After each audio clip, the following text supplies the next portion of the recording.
Hey guys, it's Chandler, and welcome to the Healing Heroes. I promise you. I'm Chandler Stroud, an executive, wife, and busy mom of two, who after years of living with anxiety, health struggles, and an unshakable feeling like I should be happier, made a profound discovery that changed everything. Join me on a journey where unexpected paths lead to healing and more happiness. On this show, we'll explore unconventional ways to unlock more joy in your own life with the help of my very own healers and trusted advisors, the Healing Heroes.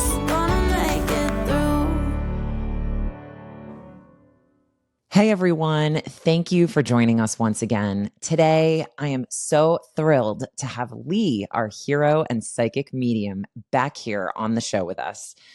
For those of you who were able to catch our past conversations together and now know more about the valuable insights that this practice can bring to light, I'm curious, are you thinking about getting a psychic reading of your own?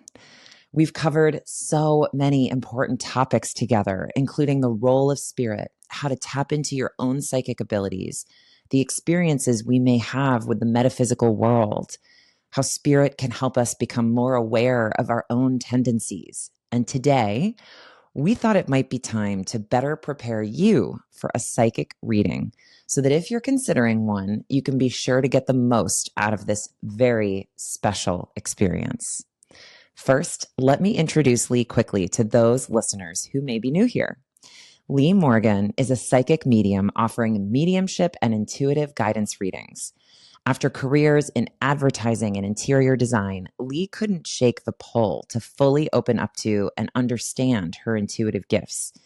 She also hopes to help normalize the perception of psychic work by sharing her own journey openly through workshops, interviews, and information provided on her website. Lea, it is so great to have you here. Thank you for being back with us today. Hey, Chandler. Thanks for having me. I am personally very excited for this conversation today. As many of you know, I sadly lost my father last fall. And the first psychic reading that I did with Lea many, many months ago now was sort of a whim. A friend had suggested that maybe I talk to her because I was experiencing so many strange experiences and occurrences within my home. It was like falling apart, 4 mutually exclusive floods. And she was like, you should just talk to her and see if like maybe there's something going on. And, you know, she's great and you'd have a great time with her. And so I called Lea and we had this great reading that surpassed my expectations tenfold. But at that point, I had not sought her help for the death of a loved one. It was really to better understand my existing circumstances. But now that position has changed, and it has very much been on my mind that I want to talk to Lea and see if I could communicate with my father through her. I was actually just telling Lea when we jumped on to do the recording that I haven't felt called to do it yet, but that I absolutely expect to and want to in the future. So today's episode on how to best prepare for a psychic reading is not only going to help you in thinking about if you're ready for one, but I really think it's going to help me as well understand what and when the time will be right for me to once again connect with my father. So that's just a personal aside for today because, again, my initial intention for reaching out to Lea was so different than the position I find myself in now. And I'm really excited to get her perspective on this since I am also new to approaching it from this vantage point. So just a little side note, but Lea, I am so grateful to have you here and to be talking about this topic with us today so that all of our listeners can be better informed as they're making these decisions and considering readings for themselves. Yeah, I'm so happy we're talking about this today.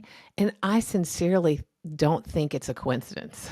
I feel like everything in the universe is conspiring for us and particularly for you on this day with this interaction. And I'm sure for a lot of other people who hear this. So yeah, let's consider it perhaps help. I love that. Yeah. A timely conversation. Exactly. They're I'm here happening for all it. over our lives. It's so true. And I say that all the time, that life, the universe, God is conspiring for us in so many magical ways that we often don't even understand or see. So I'm going to rest and trust in that concept as we move forward today. Well, to kick us off, Lee, just to give people a refresher and new listeners a baseline understanding of what you do, can you quickly explain what psychic mediumship is so we're all starting from the same page? So as a psychic medium, what I do is I communicate with the deceased for the benefit of the living. I like to emphasize that part. So really, it's like I can tune into a radio station and get information from those who have crossed over and relay that to my clients. So beautifully said. Thank you for that very clear and succinct answer so that everyone understands what we're talking about today. So Lee, knowing that, I have to ask, why do most people seek your help? What are they looking for? So what's interesting about answering this right now is you brought up both reasons in your intro. So my clients generally come from two different buckets, right? The one that I probably get the most is people in grief wanting to connect with a deceased loved one, because that's what a medium is, right? That's the subset of psychic work, is medium, which means you can speak to the deceased. But then the other reason is people who are just feeling stuck or having a bunch of things happen in their life they don't understand or are ready to make a change. That's more of the intuitive guidance side of my work. And in all honesty, most people get both things in the reading, but they'll come in with an intention for one or the other. I mean, I obviously saw you because I was feeling like all these strange things were happening and I was feeling stuck at a point in my life. So mine was very much intended to be an intuitive guidance. But to your point, grandmas showed up. So it ended up being more of a mediumship reading, which was so helpful. I mean, it really was both that I needed at the time, and it was great. But what sorts of, would you say, life experiences or issues would bring someone to seek your help? In addition to the deceased loved one category, you mean? Like if I think for the intuitive guidance readings in particular, like what sorts of problems are people facing that would make them want to reach out to you? Gosh, just regular life problems that we all have, right? Like sometimes it's people wanting to move and they don't know where. Sometimes it's wanting to change jobs or wondering what to do within their own job. Sometimes it's relationship, not just romantic or spousal relationship, but relationships within family. Sometimes it is like, I'm going to say this is kind of a dual purpose, because everybody who has kids understandably wants their parents to help them with their kids. But what if their parents are deceased, right? So they will come to speak to their parents about their own children. So that's kind of using mediumship to get guidance, right? That happens a lot because unfortunately, I've met a lot of people who aren't very old who have lost both their parents. So they understandably, or lost their spouse, right? And they're still here with a child. And so I get that a lot also with lost spouses. Like, I just want to talk to my husband about what to do with our child, or how to navigate this school change or this non-school change or this behavioral thing or this move or whatever. That makes total sense. Yeah, I can definitely see that. It's so great to think about having you as a resource in those moments. Yeah, it is. I also, a lot of my work is encouraging people to trust in their own intuition / psychic ability / nudges, because I do want to help, but I just want to be like a reinforcer of the messages they're already getting, that then when they hear from me who didn't know what they thought already, translate that message, they'll be like, oh, I felt like I heard them say that, or I felt like that was the right answer. That's the real win for me. It's so funny, is to make me obsolete. The win, the win is to phase me out, right? Like a parent. Yeah. You want your kids to make you obsolete, right?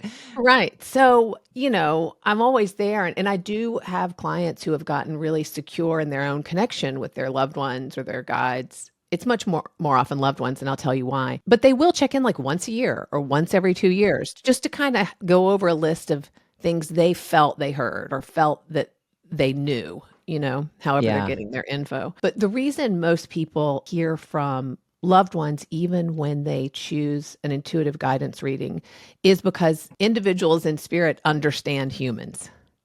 And humans are much more likely to take the advice of someone they know.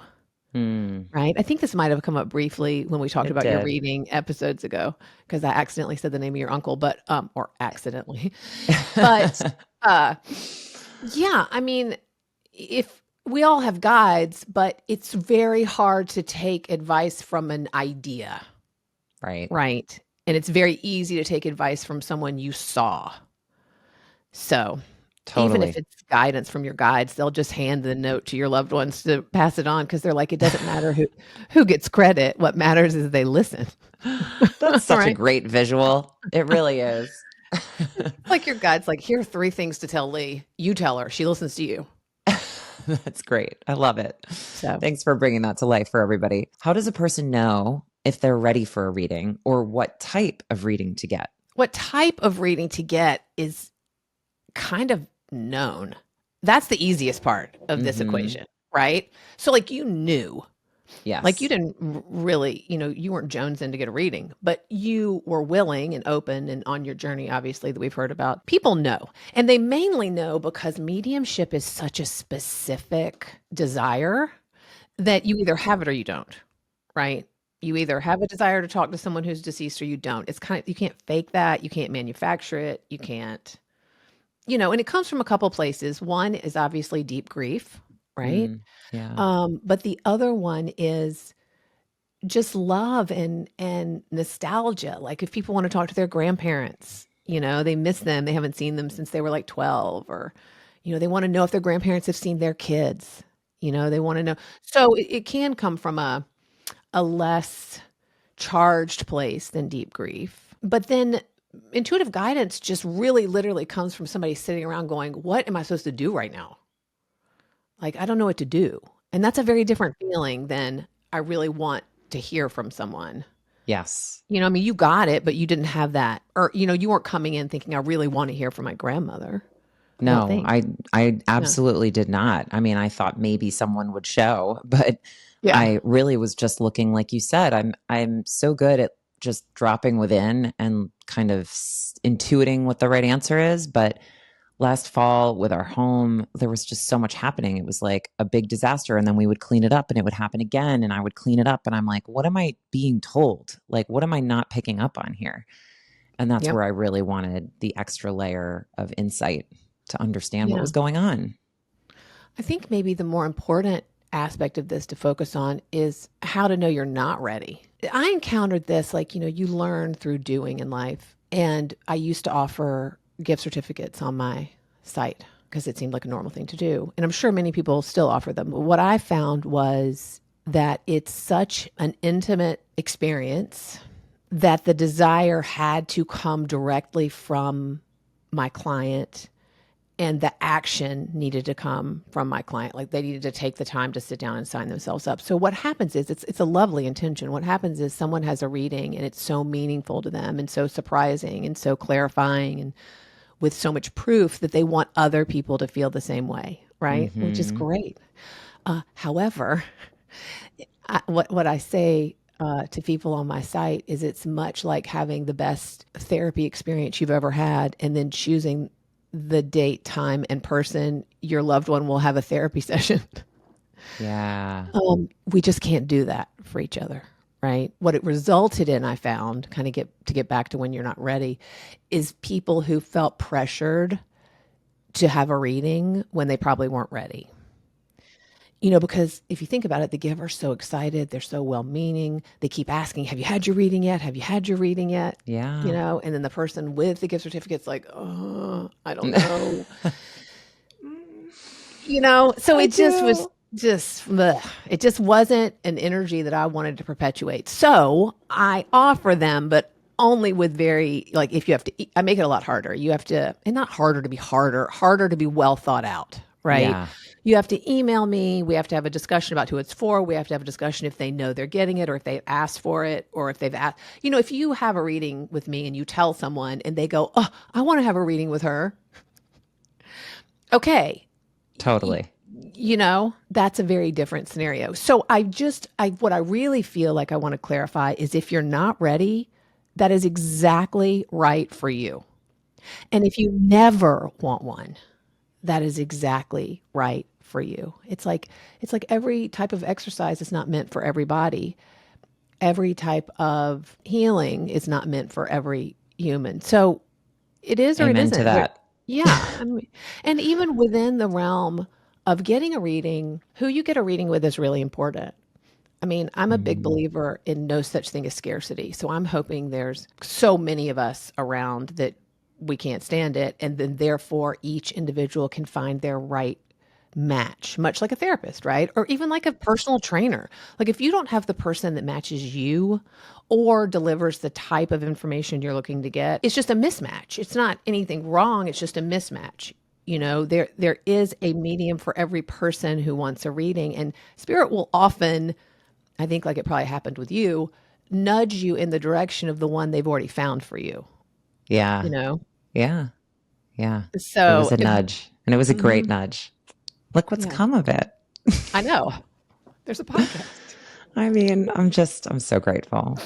I'm so grateful. Just building on that, what are some common misconceptions people have about psychic readings, would you say? God, so many, right? So, like the first one I think that is the most prevalent with people who don't have a lot of knowledge about it is things like this is going to sound like a movie, but this is so true. Like, why don't you get the lottery numbers? Stuff like that. Totally. Now, I'll tell you why I don't get the lottery numbers. I know for sure why I don't get them. Please share. Because this is a great example of what we want versus what our soul wants to do. Like, I'm human right now. I would love to win the lottery. You know what would happen if I won the lottery? I wouldn't give readings. Mm. Because I would be like so busy renovating my house and traveling and listen, I might do a thing here and there because I do feel like it's true to me, but I would not give readings like I do now, right? Yeah. So there is an actual benefit to my spiritual journey to needing to earn a living. That doesn't mean I can't be abundant or I can't have loads of money. I don't want to, money is not evil. But what is provided to us is not meant to make us the most cozy and comfortable on the human plane. It's meant to allow us to walk the journey we wanted to walk, right? Yeah. So that's kind of a funny one, but I can't tell you. I mean, people who are really not in this world will say, well, if you're any good, why don't you win the lottery? I'm like, well, I wish they would tell me the lottery numbers, you know?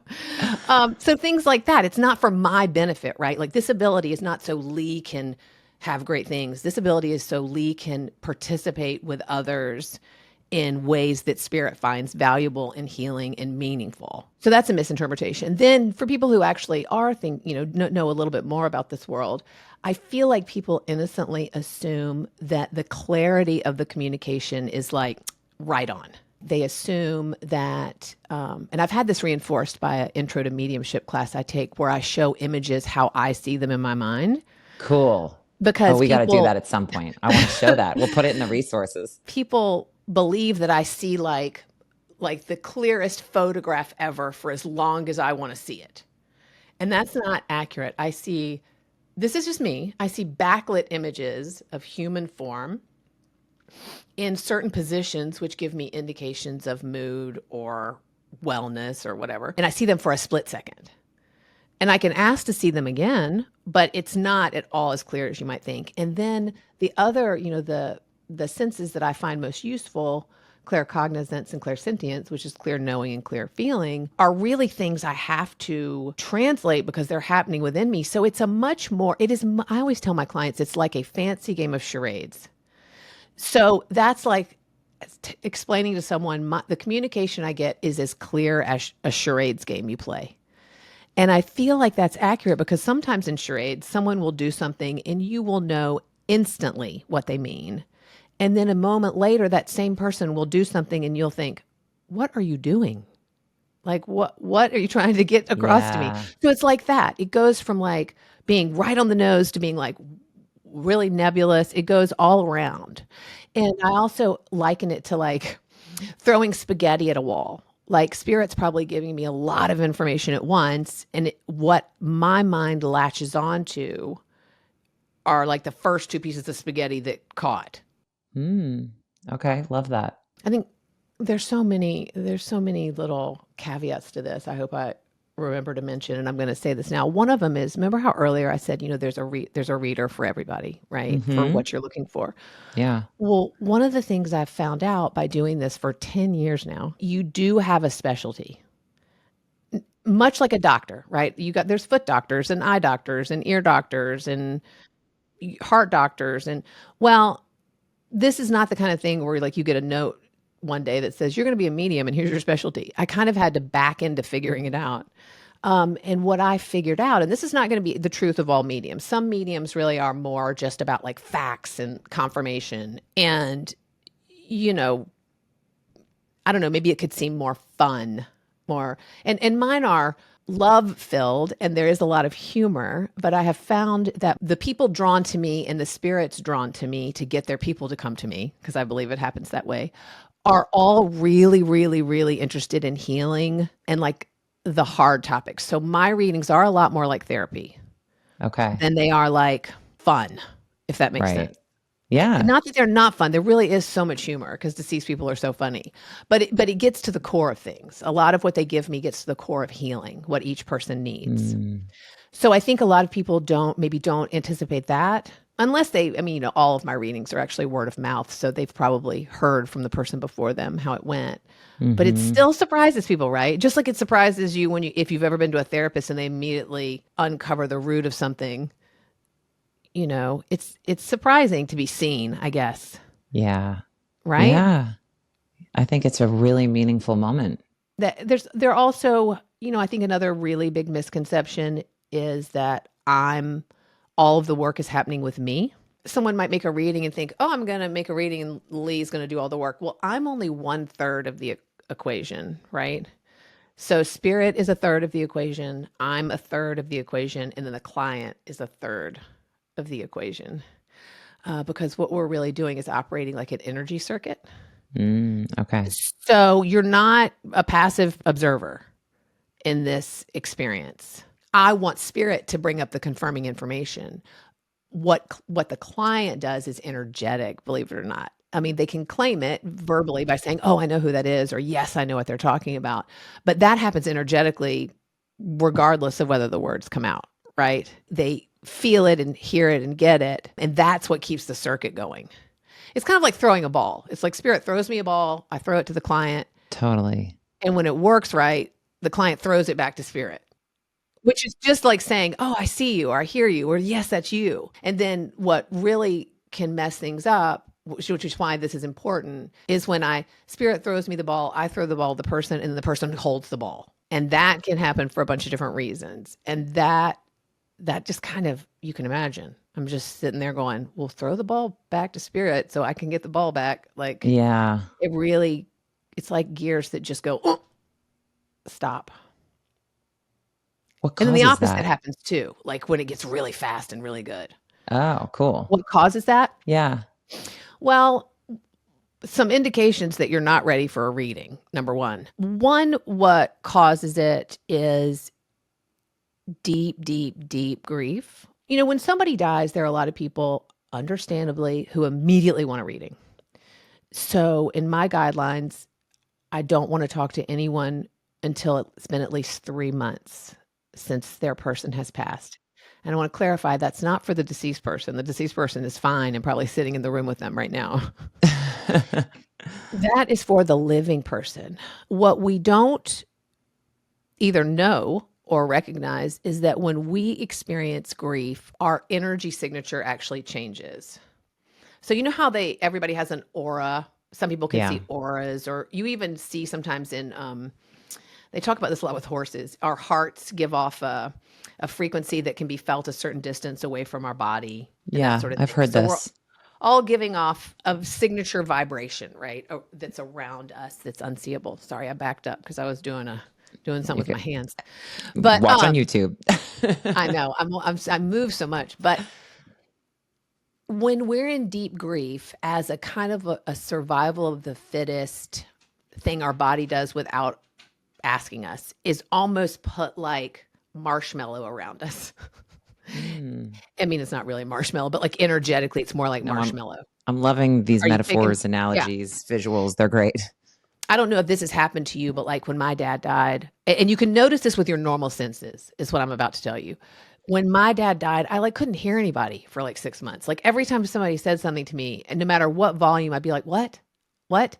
Or like things tasted different. Things didn't taste as tasty as they usually tasted. Or some people, it's like your vision's off. Like so, your actual regular senses are affected by this marshmallow surround also, but what you're not thinking about is so are your sixth sense or your intuitive senses. It's meant to save you, protect you, put you in a bubble for a little while, right?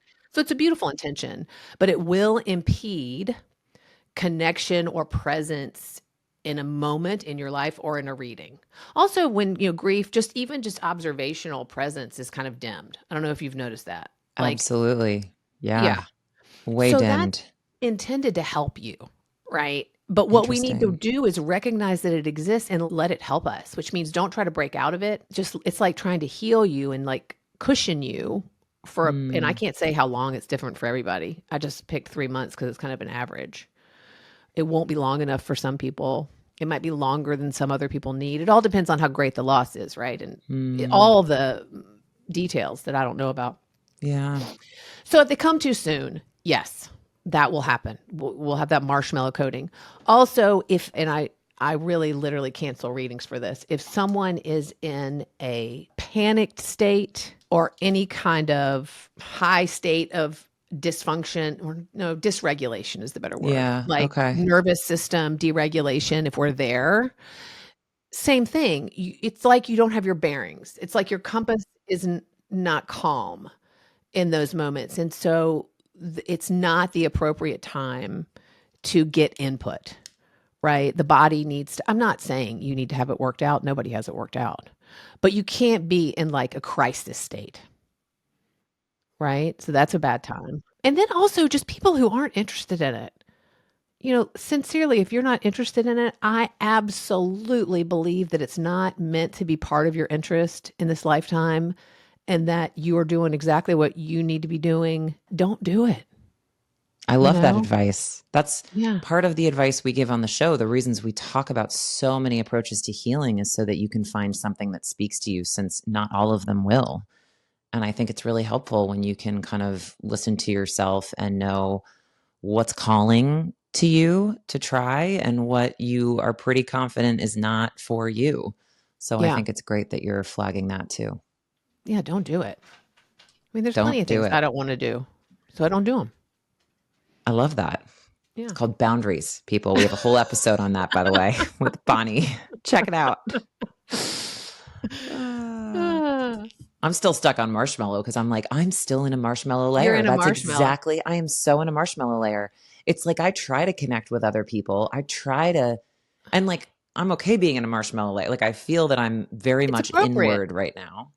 But like, yeah, like social invitations, other things, I'm sort of like, like, I don't Once know. somebody alerts you to it, I believe you can feel it. Like, can't you feel it Yeah, now? I Like, can. It's insulation. I feel insulated yes. right now. I really do. That's exactly what it is. It's beautiful. It's a beautiful thing. Let's let it happen. Yeah, I'm okay It's with for being you. insulated. Though, as I was saying at the top of the episode, I'm insulated. I've felt insulated, but I'm starting to feel ready to break out of the insulation. And I know I need a breakthrough, as talked, to do that. And so I'm really trying to go deep and ask the hard questions and figure out what I have not felt yet to help kind of shed that. It's a living thing. So it will, I mean, I don't know how to describe thinking about it, but it will either get to be a thinner layer or a more sheer layer. It will change. It's changing all the time. It's not Okay. static. Helpful. You'll get an alert. You'll know. Thank you. You're welcome. Well, now I'm on the lookout, everyone. I'm on the lookout for the alert when my When insulation thins, sheds, all of the it above. will. It No, I will. really believe that. It's a very cool visual, and I think you're absolutely onto something with that. What kinds of questions or intentions should someone bring to a reading for the most clarity? Well, it is wonderful to have intentions. Here's what I always say about having readings. It is much like a doctor's appointment. And I'm in many ways. So like if you have a lot of things you've been thinking about that you feel like the doctor can give you clarity on, you're probably going to go in there with a list. It doesn't mean you have to ask them. They may just tell you without you asking. That happens a lot in readings. Okay. Because spirit knows what's on their list. They can see their list. So a lot of times the list gets covered without the person asking. But also another way they're like doctor's appointments is, you know how sometimes you go to the doctor and it is so life-changing and meaningful because you discover something that changes your wellness or changes your health in a way that, oh my God, it's like mind-blowing. And then other times you go to the doctor and they're like, you're great. Everything's great. Yes. It's like that and everything in between. Like spirit is going to meet you where you are that day that you have that reading. So your needs on that day are going to dictate exactly what comes through. So your intentions are very important and they may or may not match what you receive. Or they may match what you receive in a way you don't expect. And I have a story about this. There's a woman who came, this was so long ago. She was having an intuitive guidance reading, and her entire question revolved around her job. How could she get a new job? How could she get a new job? How could she make more money? I was like, okay. So I listened, and the person I was speaking to, I don't remember who it was a relative of hers, said, no, we're going to talk about the house. And I said that. I said, okay, I don't understand this yet, but they want to talk about your house. And so I tuned back in, and the person I was speaking to in spirit said, she's asking about the job because she wants to move. And so what we might not realize that we're already halfway down the road to a maybe good, maybe not good solution. And when they come to me, spirit's like, no, let's go back to the initial issue. The initial issue is she's unhappy with the house. So we need to start there. Does that make sense? Yeah. Like, no, it does. She came in thinking she was asking about your job, and I was like, no, they want to talk about why you're so unhappy where you're living. Like she really, but because what had happened is she didn't realize, oh, I've decided the answer to being unhappy to where I'm living is to get a new job. Totally. And they were like, hold up, sister. Let's back up. So that happens a lot. Cool. That's really cool. They'll take cool. me to the original issue. And if you're coming for a mediumship reading, it is really beneficial. I mean, they're probably going to come anyway, to kind of put out who you want to hear from. You know, like, hey, I'd love it if you came. I'd love it. Because what's fun about that is some people do it, some don't. But spirit can tell me in the reading, oh, she specifically asked for me. And I say that it doesn't happen every reading, but it'll happen. Or they'll say, this happens a lot. Because like I see someone, all my readings are on Zoom. So I see them like I'm seeing you now, right? So there's so much of your room that I can't see, right? Yeah. So they love to point out things either in front of you or that you're holding or that are in the room, basically out of frame for me, to prove they're in the room with you. Cool. So they'll say funny things like, ask her about that hat on the table in front of her. And I'll be like, okay. And the person, of course, will be like, oh my God, it's my grandfather's hat. I set it on this table. You can't see it. And I'm like, I know, because he's in there with you. So not only can you ask things or think of things or write down questions, but you can have items around you. Very cool. That's very cool. How does a person's energy or mindset impact the accuracy or depth of a reading? Incredibly. Remember earlier when I was talking about the electric circuit or throwing the ball? Yeah, that makes sense now. Okay. I'm 1/3 important. Spirit's 1/3 important. Clients 1/3 important. We're all like 33.33%. You know, amongst people who do what I do, we always say things like, listen, spirit's always on. Those people have got their act together. They're at 100%. I'm on as much as I can be, right? Which for me is like lifestyle, sleep, food, exercise, peace, regulated nervous system. I'm human, so I'm not on nearly as well as spirit, but you know, and I have biorhythms, so it will change, but I'm pretty good because it's my job and I love it. The X factor is always the client. Many times because they don't know this. It's not because they're not trying to be calm and prepared, you know, which is another thing to tell you, like a way to really get prepared, because spirit can hear your thoughts just as well as they can hear your spoken voice or read what you've written down. So you can merely think things if you want instead of be more formal about it. But bringing if you're the client, right? Bringing your nervous system to as calm a place as you can get without outside interruption is really the most beneficial thing you can do. I can't tell you how many people I talk to in their closets. Really? Oh my God. Or their car. People who have kids, they'll be like, I'm in my closet, like a walk-in closet. They're like, I'm in my closet, right? I always see closet backgrounds and Got it. cars. That's so funny. And they'll be like, and this is a really great situation when they say, okay, I've been sitting here for 15 minutes, kind of like breathing or whatever their version is, praying or breathing or talking to somebody in spirit or writing things down or collecting myself. Like that's a really good prep right there. Cool. I mean, you I don't love have to be in that. the closet or the car, but doing No, that 15 but I minute get that. thing. I do. Busy moms totally Yeah. understand. It's like that or the bathroom, except the bathroom echoes. So Hey, it doesn't matter. doesn't matter. It matters for a podcast. Does not matter for a mediumship reading. Okay, that's actually fair. I mean, I did so much research on podcasting when I started, and so many people were like, record from your closet. The sound quality is.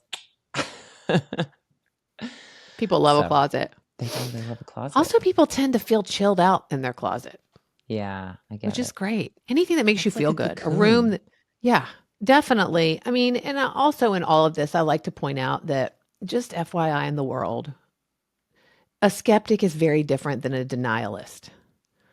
You know, I feel like we use the word skeptic incorrectly, and I've met both, right?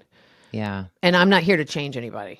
I want everybody to be who they are and believe what they want to believe and do what they want to do. But a skeptic is someone who doubts but takes evidence as proof, right? It's like a scientist, someone who's like, I don't really, and a skeptic's even a step further than, I mean, a scientist may have a hypothesis, right? So this skeptic may be like, I really don't think this is real.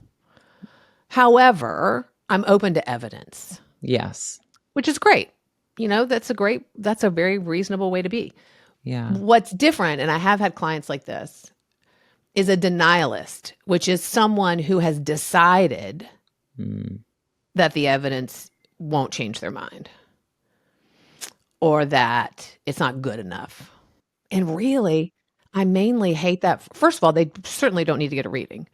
But if they do, what I hate it for is them because they don't get the benefit of knowing how many people in spirit love them. yeah, It's not about me. Now, hopefully they have some other outlet where they have that. They feel that either in a religion or a spiritual practice or memories or I don't know, heirlooms. I mean, I hope they feel the connection some way. It's just very different. yeah. I would imagine. I can see how. Lee, are there any practices or tips that you would give someone who wants to get the most out of their reading? Is there something they could do for a few minutes before it begins, for example, to get them in the right headspace? Yes. And I say this, you know, there's a confirmation email that goes out when you book a reading with me and it says this. It says, you know, please be in a calm, quiet space with no interruptions.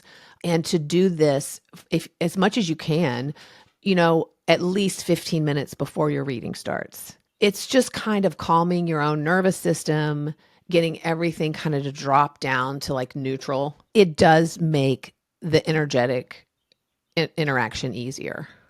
Okay. That's helpful to know. Just, for anyone who's really excited about it and wanting to make the most of it. What should people avoid doing during a reading that could block the flow of information? Well, so many things. I mean, the number one, which is actually just a no-go for me, is anyone who's been drinking or using drugs, I will not read for. Understandable. That is that. Also, and this kind of goes back to knowing yourself in our last episode. There are lovely people who are in deep grief, whose grief response somehow creates a way to communicate with the outside world that is very curt. And I'll give you an example. I certainly don't want anyone in a reading to ever agree with something I've said that doesn't ring true to them. Never. In fact, the truth is all that matters because I can kind of go back in and figure out how did I misinterpret that? Did I translate in a way that doesn't make sense to what I got? Like, what can I do? And so I always go back to spirit. And what's interesting is they usually stick with it. And so I realize, it's the client that's not understanding. And it's fine if they don't understand. But like charades, we may need to think kind of around a 360. We may need to think more broadly or whatever. So if that happens, if someone doesn't understand, what is a really reasonable response is, I'm not understanding that, or that's not connecting for me, or I don't know what that means. When I say that energetically, how does that feel to you? Just Fine. yeah. Okay. So the other response I can get, which I don't think is intentional, I feel like it's the person's defense mechanism in grief, right? Is I'll say something and they'll go, nope. And then I'll go, well, do you think, nope. Okay. Maybe I said, nope. How does it feel when I say that? Yeah, totally different. It's a completely different experience. Like, okay, well, I'm just going to shut down over here. Well, yeah. I mean, I don't know what to do with that, right? Yeah, that's hard. And it is, I know this is a really loaded moment as far as like how vulnerable it is and how painful people might feel about things when they're in their reading. But even think of it like charades. Like if you're playing charades, I mean, this is not isolated to me. This is to all humans. If you're playing charades with someone and every time you guess something, they go, no. I mean, how does that go? You're like, okay, fine. It's like, it's your forget drawing it. or Just whatever. forget it. It's Pictionary. That's Pictionary. It's what you're doing, not me. So I always say like honesty, that's why this calmness helps, like, and knowing yourself helps. Like honesty is vital, but honesty doesn't have to be curt. Yeah. Right. No, I agree. I agree with that. And 9 out of 10 times, it's actually something that is proven to make sense once we work through that. It just didn't make sense in the way they thought it was going to make sense. I'm laughing because it's so funny. There is a part of my reading, because I've listened to the recording a few times after, where you're talking to my grandmother, but it was in the context of my life, like my immediate family. And you're like, I'm seeing three girls. And I'm like, no, it's like, it's me, it's my brother and my sister. And then I have 2 kids, a boy and a girl. Like there aren't 3 girls. And I like kicked myself literally after the reading, because my mom, my grandmother's daughter, is one of 3 girls. And I was like, Chandler, how did you miss that? Like, really? It's so normal. There is a sort of a deer in headlights effect when you're having a reading. Yeah. And no one on the planet can remember all the things in the moment, which is why I really encourage recording or taking notes, especially things we don't understand. Totally. I can't tell you how many people email me back after a reading about things they didn't understand, that they either asked their parent or asked somebody about or researched and are like, oh my gosh, it totally makes sense now. Or they remembered later, which is why in my job, you cannot be codependent. I have to be willing to be like, I know you don't understand it. And I know we have not figured it out. And yet I got to tell you, this is what I'm getting. Please note it. Yes. I even That's had big. one deceased aunt. I was speaking to a woman and we were talking to her deceased aunt. And she said something like, God, can you believe my aunt lived to be 93? And in my head, I heard 94. And I go, oh, she says she's 94. She goes, no, she was 93. I go, and I heard 94. And I go, oh, she says she's 94. And she goes, no, she's 93. And I go, okay, listen, I don't know how old she is. Just write down 94. And I got an email from that woman the next day because it was her mom's sister. Yeah. She goes, oh my God, she was 94 when she died. That's I was so wrong. Funny. So I'm not about being right. I'm about you having what they say. So, because they don't just agree with people to agree with people. Right. So many things like that happen. So just note down things you don't understand. That's the best advice you could possibly give, I think. And I've experienced that myself with you. So I was really glad I had done that. I love having the recording for what it's worth. I have listened to it multiple times. It was really great. If someone doesn't hear what they were hoping to hear in a reading, how can they process that experience and information in a healthy way? This is such an important question because especially people who haven't had readings will say things to themselves. And this is I'm telling you, this is a setup for a fall. They will, and I'll find out later, and I'll tell you how I'll find out, that they'll say things to themselves like, okay, I'm going, and I don't really know what I think about this, but if I hear the word banana, I'll believe it's true. And they'll come to their reading, or it'll be something like that. Or if my dad brings up shooting star, or if my mom says something about flip-flops, it's always some really random thing, which is fine. Okay, please don't do that to yourself. Even if you just Google how to get ready for a psychic reading, almost everyone says, don't set yourself up for this fall, right? Listen, sometimes it works because I get it. I get the thing in the reading and the person's like, oh my God, that's the thing I said I needed to hear to believe it. And it's always some crazy random thing. And I'll be like, oh, thank God. Because I had also said a bunch of other really important confirming things other than that. And I just don't want to throw the baby out with the bathwater. But here's your banana anyway. But here's your banana. And then other people will get to the end of the reading and I'll be like, do you have any other questions? And they're like, well, I was really hoping to hear one thing. And I'll think, oh no. Because the odds of, so I'm human, right? So that puts a whole nother layer of like, oh no. Well, there's so much spaghetti on the ground. Right. Going back to the metaphor, right? The spaghetti on the wall. Yeah. So so I always try to explain to them, I'm sure they know what you're talking about, but them getting it to me is a whole different thing, right? Yeah. It could be something they've put in front of my face and I just ignored because something else caught my eye, right? Mm-hmm. So I would try not to do that. I mean, I love it when it it happens before they say anything. That's great. But here's what I say. And kind of like the lady who was looking for a job stuff and got house stuff, which did relate to what she needed. But just keep in mind that Spirit's always going to give you exactly what you need. And I hope that lines up with what you want. But I can't guarantee you it's going to line up with what you want. I can guarantee you it's going to line up with what you need. I mean, I've had people come in wanting to talk about all kinds of things, and you'll understand this being on this healing journey, all kinds of things except the one thing they need help with. And their person on the other side will be like, okay, great. Yeah, we'll answer all these questions, but here's the real problem. And it'll be something totally different. Interesting. It happens a lot. One that's coming to mind for some reason is like, someone will want to come in and know all about their kids, how to help their kids and do this and that. And their parents will show up and be like, we can't even talk about that till we get your health under control. You're ignoring yourself. So it'll be something like that.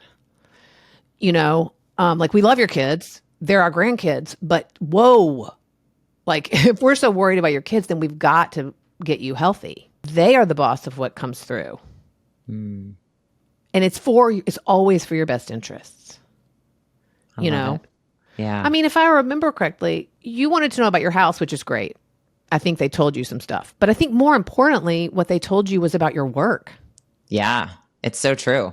I was I'm here for the house. And the reading had nothing to do with the house. And then you said, do you have any questions? So I asked the question at the end, which was an important question because at that point I was like, do we move? Like, is the house telling us to go? And no, I got the answer I needed in that reading. And we're now renovating to fix the floors and all the stuff that happened, which is great. But no, it really, the reading was focused at the time on my dad, actually. I was not expecting that to come through, but it was focused on my dad and how I could support him better. So that was helpful. And then the other piece was work, because obviously I had felt a little stuck and I didn't think it was as much of a priority necessarily as obviously my spirit guides did. But they really pushed me over the edge with the podcast thing. Yeah. So just think about it. They're looking at us like, okay, here's Chandler in the world. I know her desired journey. I know where she's going. I know the timelines that affect this outside of her journey.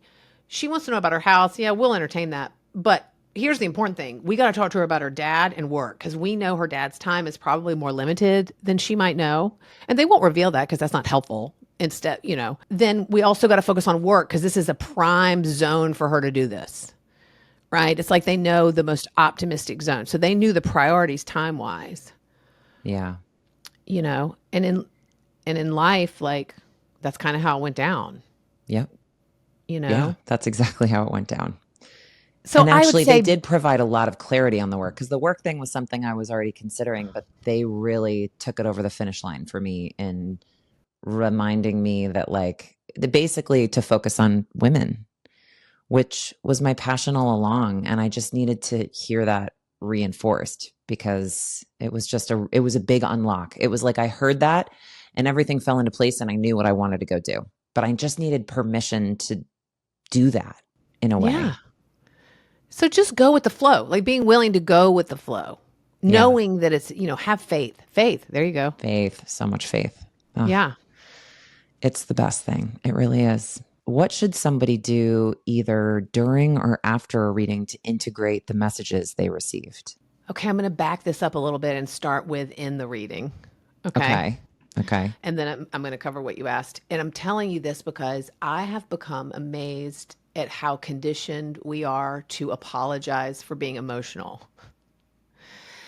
And I feel like it's important for me to mention that emotion is vital to cleansing and healing, allowing emotion. So if you're in a reading, first of all, if you're in a reading and you start crying and you apologize, don't worry. You're awesome. I'll tell you that in the reading. But you're allowed to cry. And know that crying means so many things that we don't give it credit for. It means like releasing, it means relief, it means connection, it means purging, it means sometimes it's just what my body does when it connects with a soul and spiritual vibration. My human body doesn't know what to do other than shed tears. It's so powerful, right? So I would start within the reading, just allow yourself to feel, right? It's a safe space and it's healthy. And I'm not just going to limit that to crying. If you're mad about something, like whatever, it doesn't matter. If something's hilarious, laugh, and then afterwards, I'll keep allowing that, right? Like keep allowing your body to tell you what it needs. Some people get off and just laugh hysterically. Some cry. Some need to take a nap. Some are really thirsty. Some people sleep better that night. Some people sleep more lightly. There's no wrong answer. It's like your body knows how to integrate this experience. So my suggestion is let it and listen to what it asks of you. Do you know what I mean? I do. It's such great advice. It really is. Yeah. And I want to say one more thing I just thought of. Even people who want to get a reading, you know how earlier we were talking about there's somebody for everybody, Mm-hmm. You by no means need to get a reading with me. I want everyone to get a reading with their right person. And I have found that your right person is going to come most likely from a first person referral or suggestion from another human, because spirit's probably in on that. Cool. Right?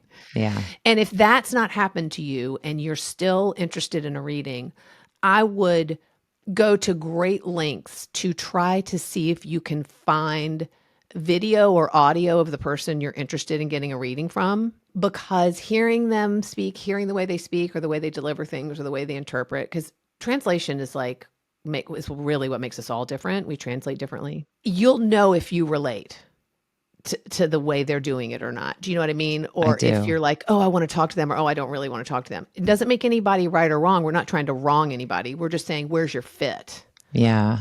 It makes who sense. speaks in a way that you go, ooh, I want to hear that person speak to me. Totally. Yeah.